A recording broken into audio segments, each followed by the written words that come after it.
Ok. Bien-aimés habitants de la terre, nous sommes dans un moment très difficile où tout le monde a peur. La peur s'est emparée de tout le monde et chacun parle de ce qu'il connaît. Nous allons lire ce verset que beaucoup de gens ont déjà lu dans 2 Chroniques au chapitre 2, au chapitre 7, versets 13 et 14. Qu'est-ce qu'il y a écrit là-bas?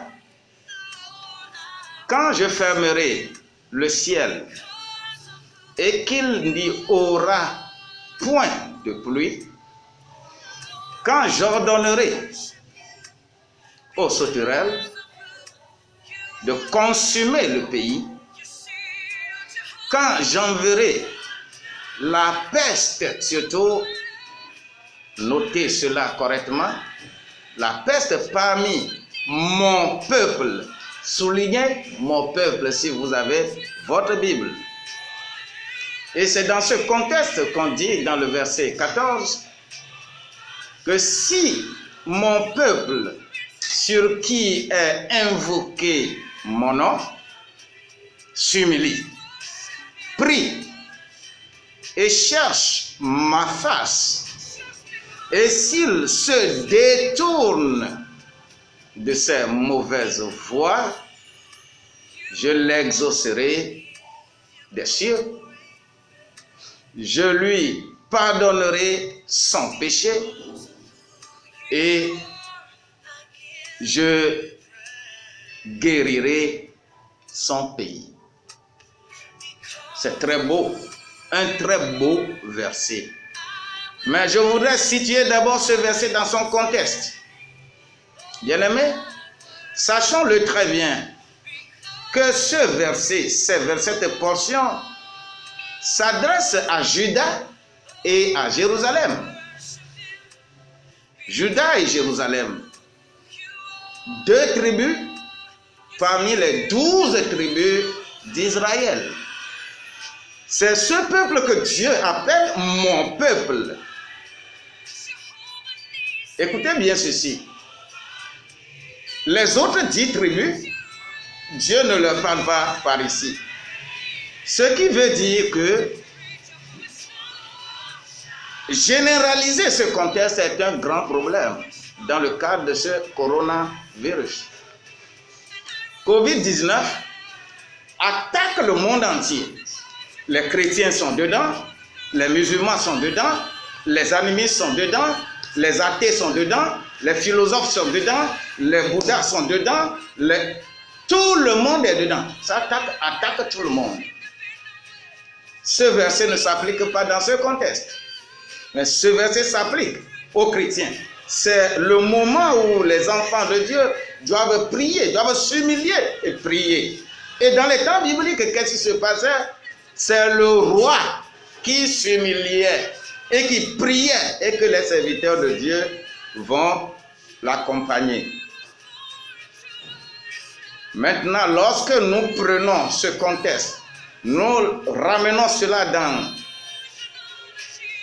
l'évangile selon Matthieu. Mes amis,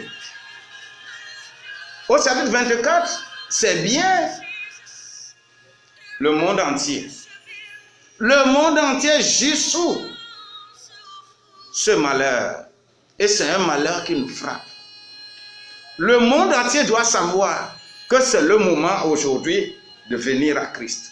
C'est le moment aujourd'hui de se cacher sous l'abri du Très-Haut. C'est le moment de venir à Christ. Ce n'est pas le moment de dire autre chose. C'est pourquoi tout ce que les gouvernements sont en train de prendre comme mesures sont des mesures charnelles. Les gens peuvent se protéger. Vous voyez, je respecte ce que le gouvernement dit. J'ai mon cache-nez. Ça me fait plaisir. Il faut respecter cela. Parce que dans Romains 13, il a été dit que ce que le gouvernement dit, toi aussi, il faut respecter. C'est le faiseur de mal qui a peur du gouvernement. nous n'avons pas peur du gouvernement.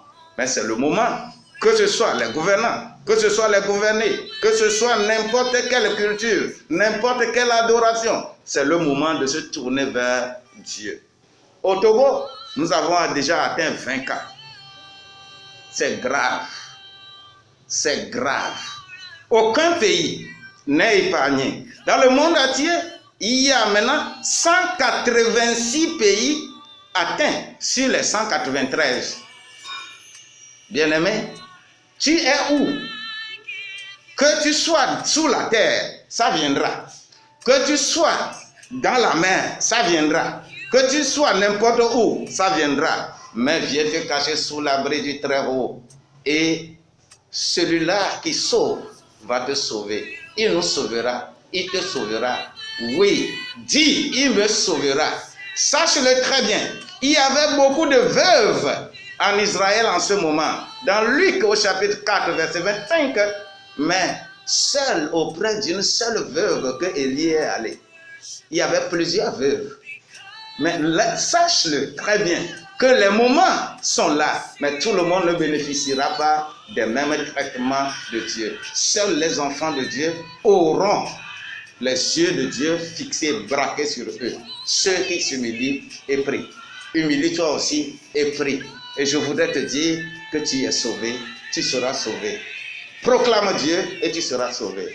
Dis-moi Amen, Amen 3 fois et confie-toi à Dieu au nom de Jésus-Christ. Amen.